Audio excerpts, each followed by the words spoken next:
على أهل البدع والأهواء، أهل البدع العقائدية وأهل البدع السياسية.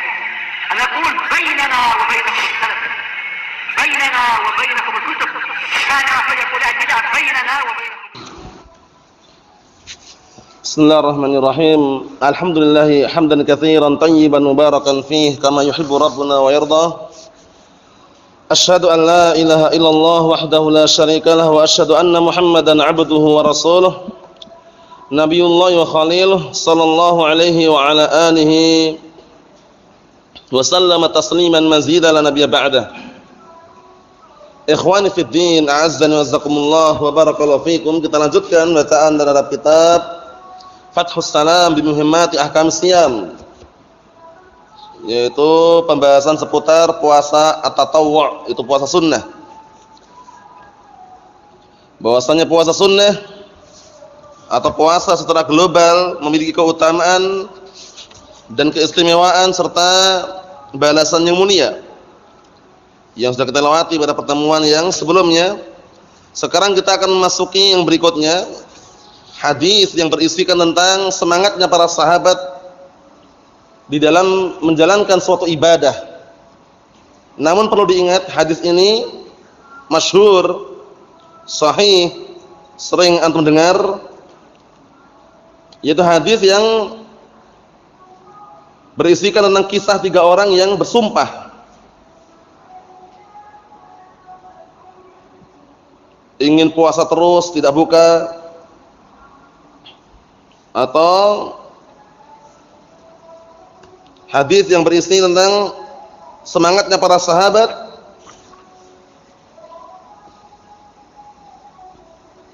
sehingga apa? Rasulullah menegur, karena semangat dalam beribadah itu memang bagus, tapi harus didasari dengan dalil. Sebagaimana kisah yang kemarin kita bacakan, 3 orang yang bersumpah, satunya ingin sholat malam terus gak mau tidur, yang satunya ingin puasa terus gak mau buka, yang satunya ingin meninggalkan wanita, maksudnya tidak menikahi wanita. Ternyata tujuan mereka adalah ibadah gitu loh. Tapi manakala ibadah tersebut tidak dibangun di atas dalil syariat, maka Rasulullah pun marah dan juga menasihatkan agar semuanya sesuai dengan apa? Kadarnya. Fa'ati likulli dzi haqqin haqqahu, maka hendaknya berikanlah setiap memiliki hak itu haknya. Sekarang mata kita punya hak atau tidak? Punya hak ketika capek istirahat, paham ya?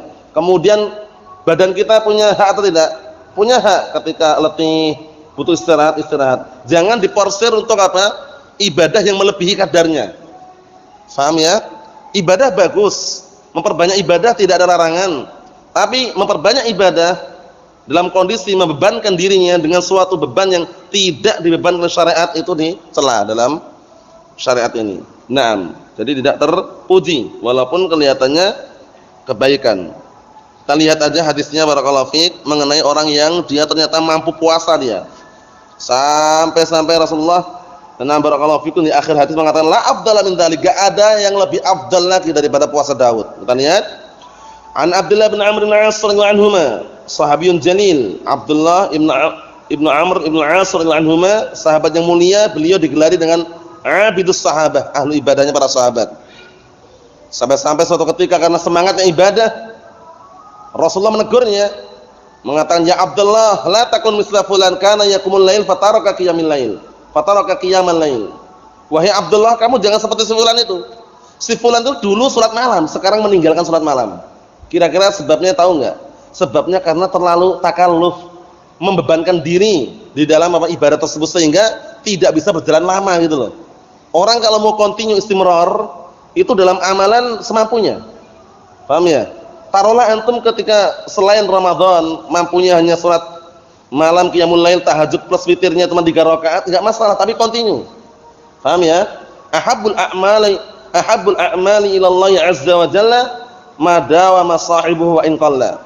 Amalan yang paling Allah telah cintai itu adalah amalan yang walaupun sedikit tapi pelakunya continue. Sama-sama ada ungkapan apa? Al-qalilu daim khairun minal katsiril munqati'.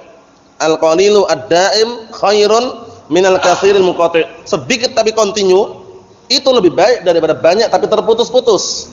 Taruhlah antum awal kali salat malam lah, taruhlah selain Ramadan lah. 11 rakaat, 11 rakaat, 11 rakaat. Setelah itu enggak pernah salat sama sekali. Rugi kan? Tapi antum mampunya cuma 3 rakaat, tidak masalah. Tapi continue. Walaupun hukumnya sunnah muakkadah tapi continue. Karena apa? Karena salat malam qiyamul lail termasuk apa?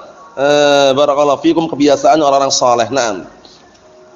Kita lihat dari Abdullah bin Amr bin As radhiyallahu anhuma, qala beliau berkata, "Ukhbira Rasulullah sallallahu alaihi wasallam anni aqul." Telah dikabarkan kepada Rasulullah sallallahu alaihi wasallam bahwasanya aku mengatakan, "Wallahi la asumanna an-nahar wa la aqumanna al-laila ma 'ishtu." Jadi Rasulullah dapat kabar bahwasanya Abdullah bin Amr bin As ini mengatakan apa? Demi Allah aku akan puasa terus, puasa siang hari. Dan demi Allah sungguh aku akan salat malam selama aku masih hidup. Faqala Rasulullah sallallahu alaihi wasallam, kemudian Rasulullah sallallahu alaihi wasallam ketika mendengar kabar tersebut, "Antal ladzi qulta dzalik?" Kamu tadi yang mengucapkan ucapan tadi? Rasulullah nanya lagi, "Apakah benar kamu yang mengucapkan ucapan tadi? Demi Allah aku akan puasa terus. Demi Allah aku akan apa? Salat malam selama aku masih hidup." Apakah kamu yang mengucapkannya? Faqultu lahu, kemudian aku katakan kepada beliau, qultu, "Na'am, sungguh aku telah mengatakannya." Bi abi anta wa ummi. Nah, ini maksudnya ungkapan sumpah, bukan bersumpah demi bapakku itu bukan. Maksudnya benar-benar barakallahu fikum meminta arahan gitu loh. Karena bersumpah atas nama selain Allah enggak boleh.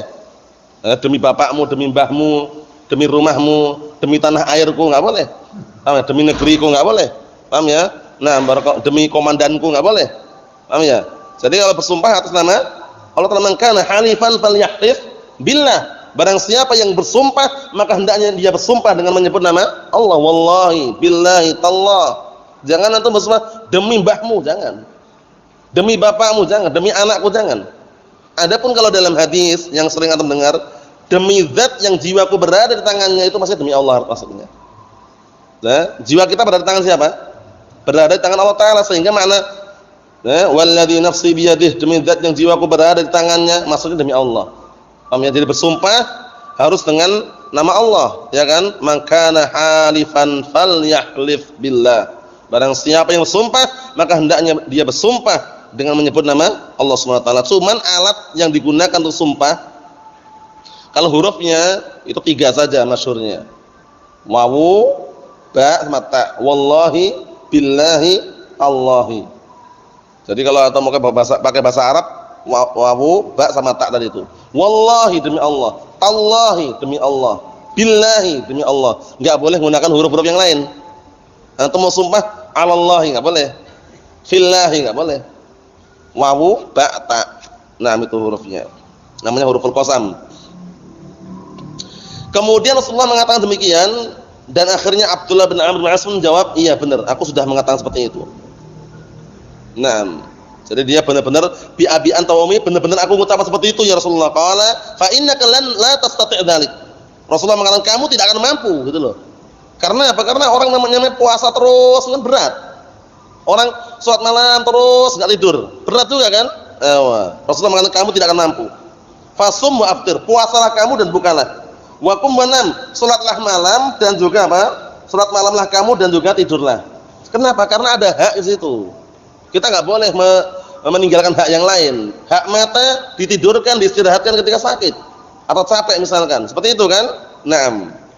Kita lihat sini, wasum minasyahri 3 ayyam. Kalau kamu mau puasa ini, puasalah dalam sebulan 3 hari. Ini yang ana sebutkan, ini apa? Mencakup padanya ayyamul bid dan juga yang lainnya. Kalau ayyamul bid kan 13, 14, 15. Tapi yang ini lebih umum. 3 hari dalam sebulan, bisa akhir bulan, awal bulan, pertengahan bulan. Paham? Naam. Fa innal hasanata bi asyri amsalihha, karena sesungguhnya kebaikan, satu kebaikan itu dengan 10 kali lipatnya. Wa dzalika mithlu siyamid dahr, yang mana puasa 3 hari dalam sebulan itu seperti puasa sepanjang masa. Sepanjang setahun maksudnya.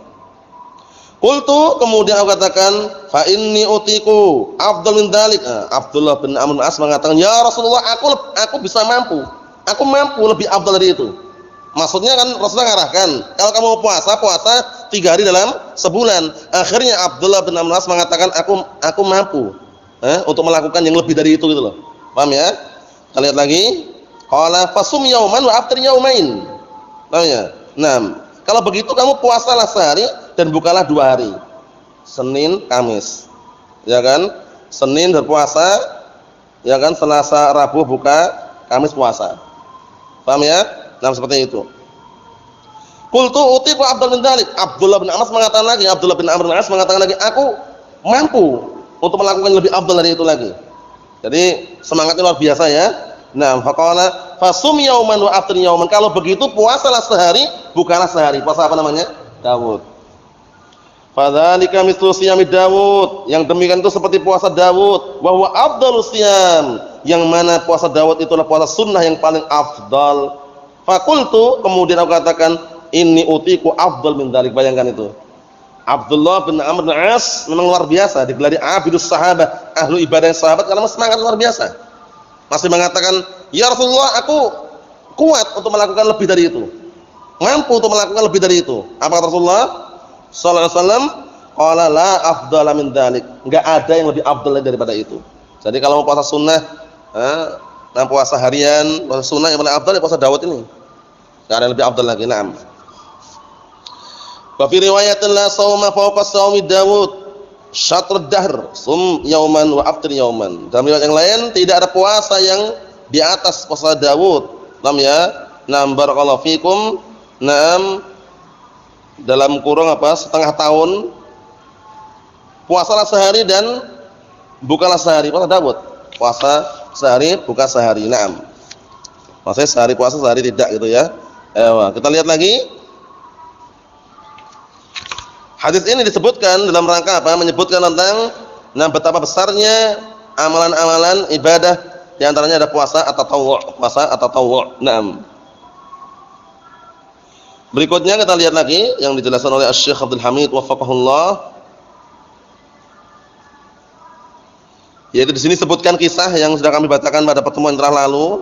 Itu kisah 3 orang sahabat yang mendatangi sebagian istri Rasulullah SAW. Paham ya? Nanya tentang bagaimana ibadahnya Rasulullah itu loh. Dijawab oleh sebagian istri Rasulullah SAW. Akhirnya apa? Para sahabat ini merasa sedikit ibadahnya. Ka'annahum taqalluha. Seakan-akan merasa sedikit ibadahnya. Karena merasa sedikit sampai sumpah, demi Allah aku akan sholat malam terus, enggak pernah tidur. Yang satunya cuma sumpah, demi Allah aku akan puasa terus, enggak pernah buka. Yang satunya juga sumpah, demi Allah aku tidak akan menikahi wanita. Tujuan mereka baik enggak tujuannya? Baik, ibadah. Namun ingat, ibadah itu tauqifiyah. Al-ibadatu tauqifiyatun ay tatawaqqaf 'inda dalil aw 'ala dalil.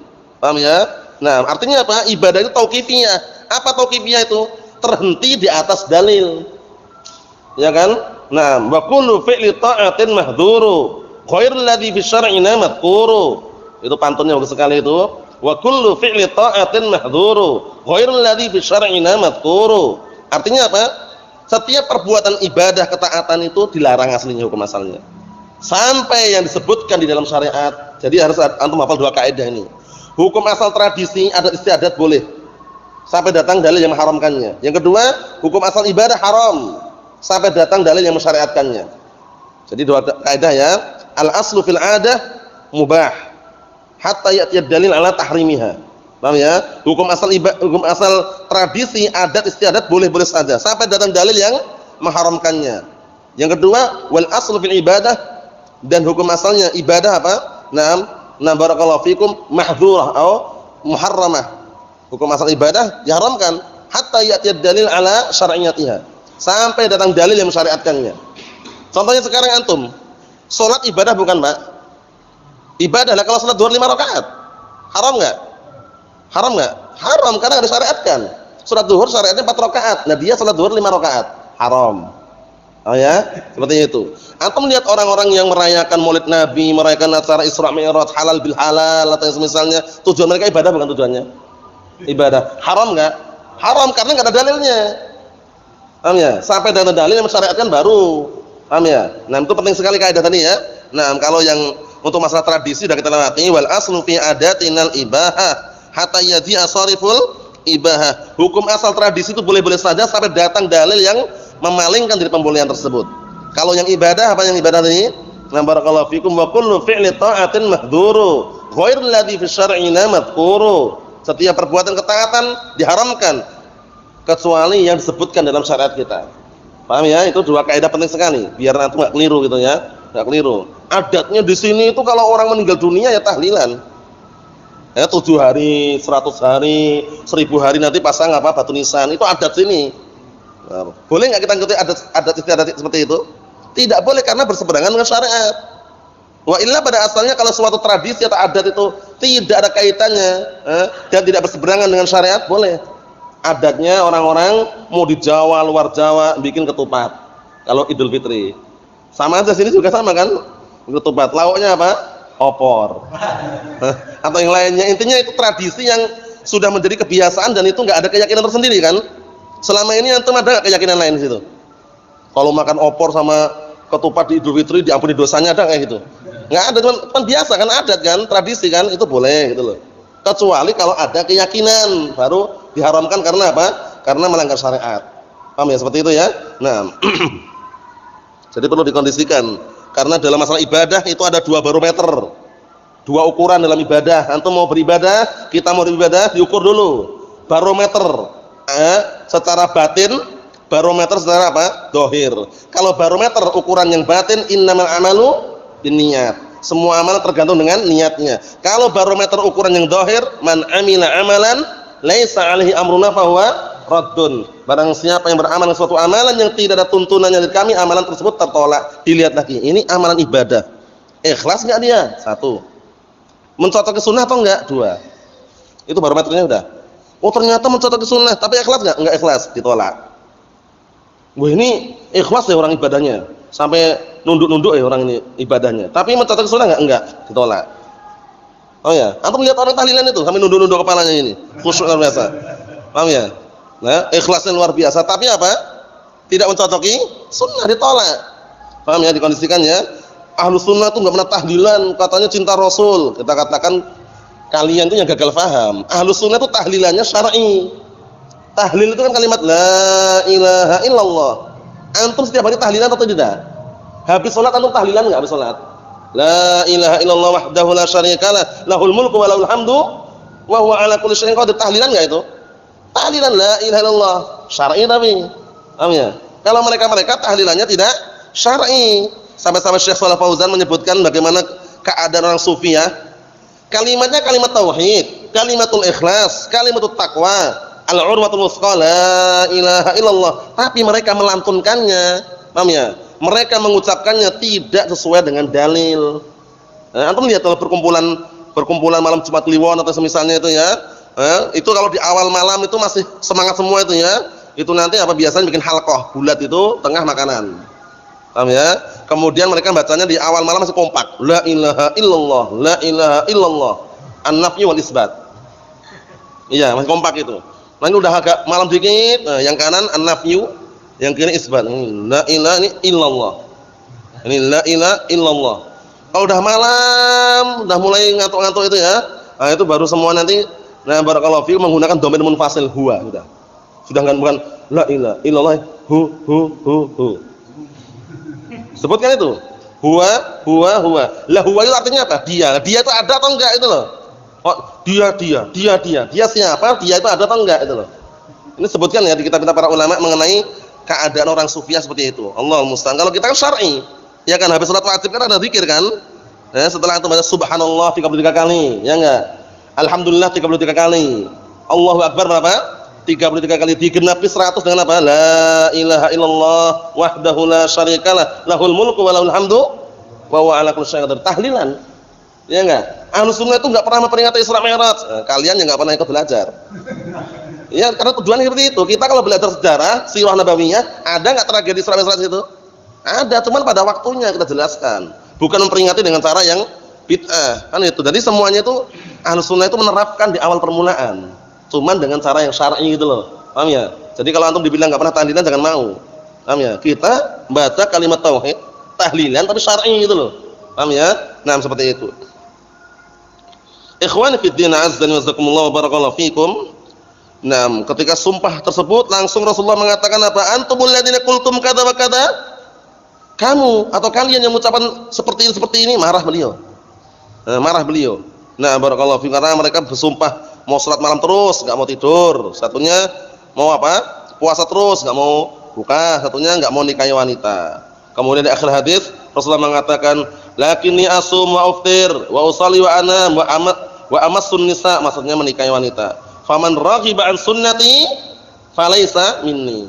Tapi aku puasa dan buka, salat malam dan tidur dan menikahi wanita. Maka barang siapa yang benci terhadap sunnahku, maka dia bukan bagian atau bukan termasuk golonganku. Raghibaan benci, raghiba fi cinta. Dalam bahasa Arab dibahas itu ya. Jadi beda sedikit beda arti. Jadi kalau antum belajar bahasa Arab itu direnungi. Ini kalau beda sedikit, raghibaan setelah itu an benci artinya. Kalau raghiba fi cinta. Raghibtu fi fulanin, berarti aku cinta pada si fulan. Paham ya? Tapi kalau raghibaan itu artinya benci. Ya kan? Nah, man yarghab an millati Ibrahim. Ya kan? Barang siapa yang benci terhadap agama Ibrahim. Nah, berarti dari benci. Nah, seperti itu. Ikhwani fid din, azza wa jazakumullah wa barakallahu fikum. Jadi dalam ilmu bahasa Arab itu luas sekali. Kadang-kala beda harokat itu sudah beda arti. Janazah dan jinazah lain loh ya. Kalau jenazah bahasa kita jenazah, jenazah. Kalau itu bahasanya bukan bahasa Arab kan? Jinazah sama janazah. Janazah itu mayitnya, jinazah kerandanya. Beda kan? Dalam bahasa Arab dibedakan itu. Janazah jimnya di fathah, itu beri mayitnya di atas, jim fathah di atas. Jinazah di kasrah, itu berarti kerandanya di bawah. Jelaskan juga oleh Syekh Muhammad sallallahu alaihi wasallam dan juga yang lainnya. Jelaskan. Jadi dalam bahasa Arab itu seperti itu memang. Beda harokat, terkadang beda arti juga, ya kan? Nah, cuma beda titik. Habbatus sauda dan hayatus sauda. Mirip enggak? Mirip, tapi artinya beda. Yang satunya obat, satunya racun. Iya enggak? Ular hitam, satunya jintan hitam, satunya ular hitam. Paham ya? Cuman beda titik aja bayangkan itu. Jadi dalam bahasa Arab itu Masya Allah dibahas, barakallahu fikum, sangat luas sekali. Makanya ada ilmu balaghah, kemudian ada ilmu yang lainnya. Nah, ilmu nahwu sharaf itu fungsinya biar tidak keliru dan juga tidak, nah barakallahu fikum, tertipu dalam bacaan. Karena dalam membaca kadang-kala kalau beda sedikit itu bisa mengubah makna. Dan itu pun apalagi kita orang ajam ya, sehebat apapun bisa masih terpeleset kadang. Tahu ya? Kitab gundul seperti ini, itu kadang-kadang kita baca tahu kaidahnya tahu, cuman kalau ketika baca itu kadang masih terpeleset wajar. Karena enggak ada yang sempurna. Oh, yang enggak ada sempurna. Sehebat apapun, kadang-kadang terpeleset. Ya, kalau pas bicara ketika misalkan baca itu kan biasanya kan fokusnya ke artinya ya. Kalau harus pelan-pelan mungkin bisa aja benar. Contohnya qalal muallifu rahimahullah misalkan. Tapi kalau kita cepat qalal muallif rahimahullah. Paham ya? Itu sekedar selingan bahwasanya ilmu bahasa Arab itu ilmu yang penting juga ternyata. Paham ya? Keliru dikit fatal maknanya. Allahu yusfik. Antum bilang apa kalau ada rendaan antum Allahu yusfik? Antum bilang apa? Amin itu. Kalau Allahu yusfik itu artinya semoga Allah Taala membinasakanmu. Yus. Padahal antum mendoakan dia sembuh kan? Yash. Allahu yasfik. Coba bayangkan, sedikit bedanya kan? Yus itu yang artinya binasa, Yash itu menyembuhkan. Allahu yasfik, semoga Allah Taala menyembuhkanmu. Amin. Benar, tapi kalau ada orang datang bergaya bahasa Arab dia. Assalamualaikum kaifaluk ya akhi, Allahu yasfik. Dia bilang amin udah. Paham ya? Maksudnya ini sekedar apa? Barakallahu fik. Sekedar menyebutkan bahwasanya bahasa Arab itu ternyata penting gitu loh ya. Nah, barakallahu fikum, kita bolehlah berbicara dengan bahasa Arab tapi yang pas sekalian. Paham ya? Jangan sampai keliru karena bahasa Arab itu juga ada bahasa Arab pasaran, ada yang fusah itulah yang kita pelajari. Paham ya? Beda harokat, ternyata beda arti. Atau contoh yang lain dulu tanbih juga oleh Syekh Fathul Qadasi wafaqahullah. Orang biasanya terbiasa apa? Bilang halaqah. Ayo bikin halaqah ya, makan-makan bikin halaqah. Halaqah itu tukang cukur. Coba bayangkan itu kalau kita teliti ke bahasa Arab loh ya. Halaqah. Itu tukang cukur jamak dari halik. Halikun tukang cukur jamaknya halaqah. Fajirun orang jahat jamaknya fajarah. Kafirun kafarah. Fasikun fasaqah. Nah terus bagaimana yang tepat? Halqah. Halqatul ilm. Halqah itu kan melingkar. Biasanya orang kalau belajar halqatul ilm gurunya sini orang yang melingkar nih. Paham ya? Melingkarnya mendekat ya posisinya ya, bukan melingkar seperti orang tahlilan itu bukan. Melingkar gitu. Nah, halqatul ilm, halqah bukan halaqah, halqah. Ayo bikin halqah gitu. Kalau Anda bilang bikin halaqah, bikin tukang cukur. Nah, pentingnya ini. Jadi itu tanbih juga ternyata. Kita orang ajam mau enggak mau harus ikut sana kan? Ikut kaidah-kaidah Arab kan kalau kita belajar bahasa Arab. Yang kita orang ajam ngeyel ya enggak bisa. Kalau bahasa Arab kembali ke orang Arab. Nah, seperti itu. Ikhwan fi din azza nazakumullah wa barakallahu fikum. Jadi beribadah sangat bagus, tapi upayakan mencocoki apa? Dalil. Dalam semua. Nah, barakallahu fikum, aktivitas kita yang kaitan dengan ibadah sandarkan kepada dalil. Ada enggak dalilnya? Paham ya? Nah, barakallahu fikum. Antum berbuat seperti ini, bertindak seperti ini, ada enggak dalilnya? Ada enggak salafnya? Ada enggak tuntunannya? Kalau ada, sami'na wa ta'na, itulah Ahlussunnah.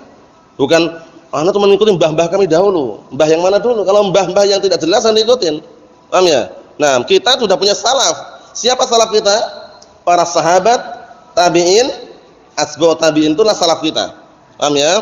Nah, kita meniti jejak mereka, dan orang yang selamat serta orang yang bahagia adalah orang yang meniti jejaknya para salaf.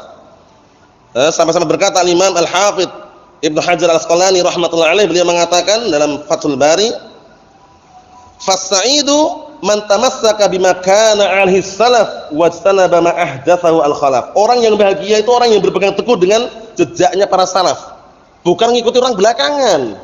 Paham ya? Dan orang yang menjauhi perkara-perkara baru yang dibikin orang belakangan. Karena orang-orang belakangan itu biasanya bikin perkara baru itu bukan dibangun di atas dalil, tapi dibangun di atas istihsanat. Apa istihsanat itu? Anggapan-anggapan baik. Kalau seperti ini bagus sekali nih. Kalau kita dakwah dengan televisi tersebar ke seluruh dunia, ya enggak? Hong Kong, Thailand, Bangladesh. Itu anggapannya bagus enggak anggapannya? Anggapannya bagus, tapi kan tidak sesuai dengan dalil. Namanya istihsanat. Jadi kalau kita membangun suatu ibadah, jangan dibangun di atas istihsanat, anggapan-anggapan baik, tapi dibangun di atas dalil. Paham ya? Walaupun dohirnya berat, dohirnya pahit rasanya, tapi dalil itu yang didahulukan. Paham ya? Bukan yang penting kan enak, yang penting kan tersebar, yang penting kan bukan itu. Paham ya? Istihsanat itu berbahaya. Paham ya? Menganggap suatu perkara itu baik padahal mungkar, hati-hati. Paham ya? Nah, biasanya itu perkara-perkara bid'ah. Antum coba lihat orang-orang pelaku bid'ah itu. Paham ya?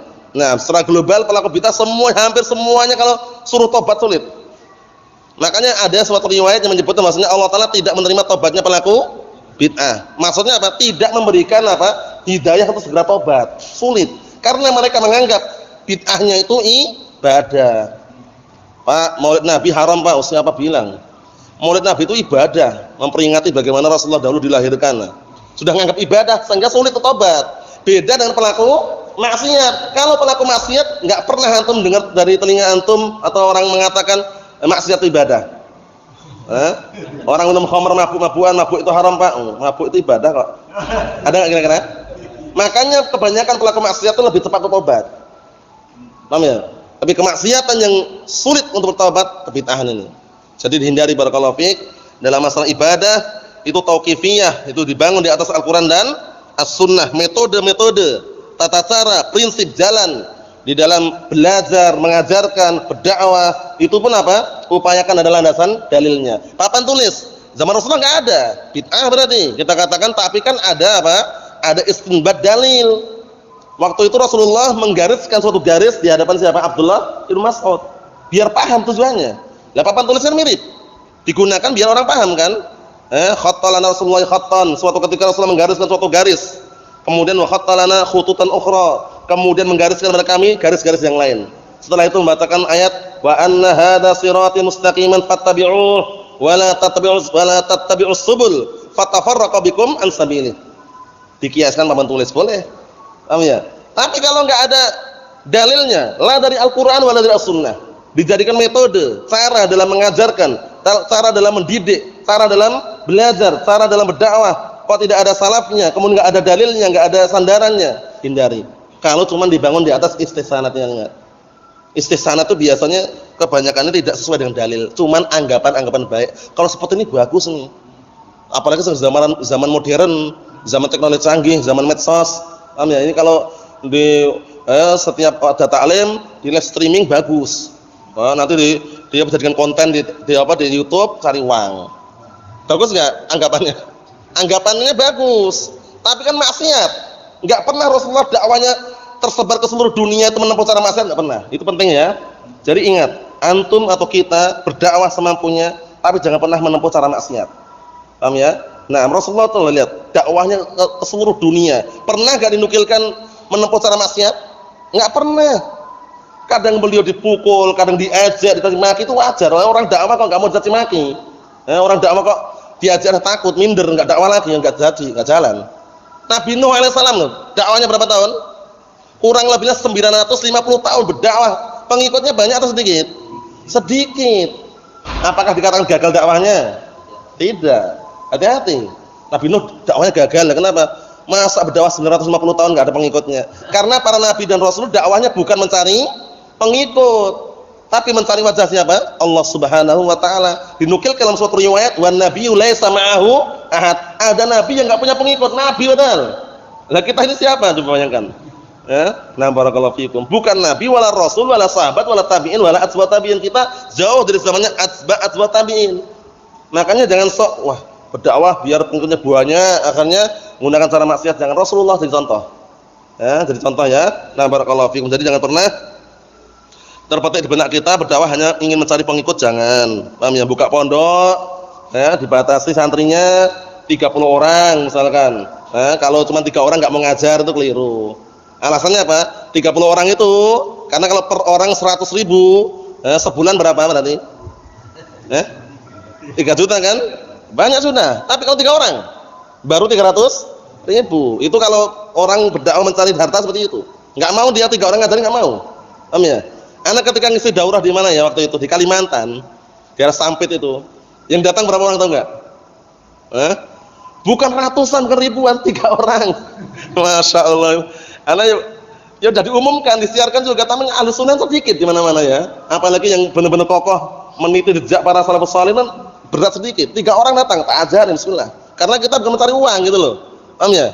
Nah, bukan mencari uang, mencari pengikut atau mencari nah barakallahu fikum biar terkenal atau viral, bukan. Benar-benar kita berupaya mencari ridha Allah Subhanahu wa taala. 3 orang bayangkan. Kemudian di daerah mana? Pangkalan Bun. Itu Kalimantan Tengah juga. Itu yang datang sekitar 7 orang. Ajarin bismillah. Paham ya? Ya di Kuala Pembuang baru banyak sekitar 10, 12. Ya. Nah, barakallahu fikum. Karena upayakan kita di dalam mendakwakan agama Allah taala itu jangan pernah melirik atau ingin mengharapkan suatu materi atau harta orang lain, jangan pernah. Paham ya? Karena Allah Subhanahu wa taala itu udah tenang dah pikiran. Tapi kalau berdakwah ingin mengharapkan gaji dari orang lain, kemudian ingin mengharapkan pemberian orang lain, mengharapkan barakallahu fikum misalnya bungkusan orang lain, wah itu dah. Kalau sedikit yang datang biasanya enggak mau dia. Karena baru sedikit. Nanti kotaknya diputarkan baru 3 orang toh. Ya enggak? Makanya ketika daurah-daurah nasional orang hizbiyun itu sudah kita saksikan berkali-kali, mereka sudah memutarkan kotak itu ya. Yang datang ribuan mereka. Ya kalau kotak diputarkan dapat banyak. Paham ya? Kalau Ahlussunnah tidak demikian. Barakallahu fiikum. Alhamdulillah. Ahlussunnah berdakwah karena apa? Mencontoh dakwahnya para nabi dan rasul. Antum lihat ayat yang menjelaskan bagaimana dakwahnya para nabi dan rasul. Wa ma as'alukum alaihi min ajrin in ajriya illa 'ala rabbil alamin. Aku tidak pernah minta upah kepada kalian atas dakwahku, tapi yang memberikan upah ganjaran Rabb semesta alam. Kemudian Allah Ta'ala juga mengarahkan, ittabi'u man la yas'alukum ajran wa hum muhtadun. Ittabi'u man la yas'alukum alaihi ittabi'u ittabi'u man la yas'alukum alaihi ajran wa hum muhtadun, gitu ya. Nah, ayatnya gitu ya. Ittabi'u, ikutilah orang yang apa? Mendakwakan agama Allah tapi tidak minta upah. Mereka adalah orang-orang yang apa? Yang mendapatkan petunjuk.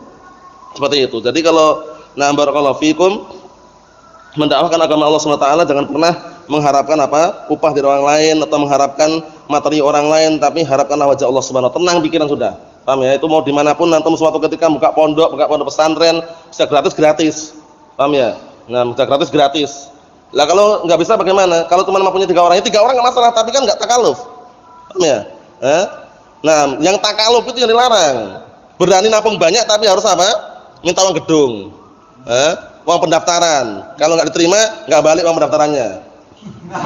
Iya kan gitu kan biasanya kan? Jarang sekali uang pendaftaran dibalikkan lagi uang pendaftarannya. Oh, ya Allah musta'an. Jadi kondisikan Allah antum misalnya mampu misalnya gratis walaupun 3 orang 4 orang. Untuk selebihnya kalau antum masih mampu tafadhol. Tapi kalau antum mampunya cuma 20 orang, sedang gratiskan ya udah itu bismillah, jangan takalluf. Kalau takalluf dalam berdakwah, dalam beribadah itu semuanya pasti apa barakallahu fik. Dampaknya negatif bukan positif. Allahul musta'an. Naam. Ikhwani fi din, azza wa jazakumullah barakallahu fikum. Ini seputar apa sih tadi? Seputar benci terhadap sunnahnya Rasulullah itu adalah apa? Adalah bukan jalannya Rasulullah sallallahu alaihi wa ala alihi wasallam. Kaitannya masalah ibadah, salat, puasa, apa yang semisalnya. Naam. Di sini masih banyak sebenarnya barakallahu fik faedah-faedah yang lain. Insyaallah kita jalan pelan-pelan saja. Nah, barakallahu fik biar nanti pas sebelum malam itu sudah selesai. Nah, barakallahu fik, jadi santai aja insyaallah. Semoga Allah mudahkan. Ada beberapa faedah yang perlu kita sebutkan.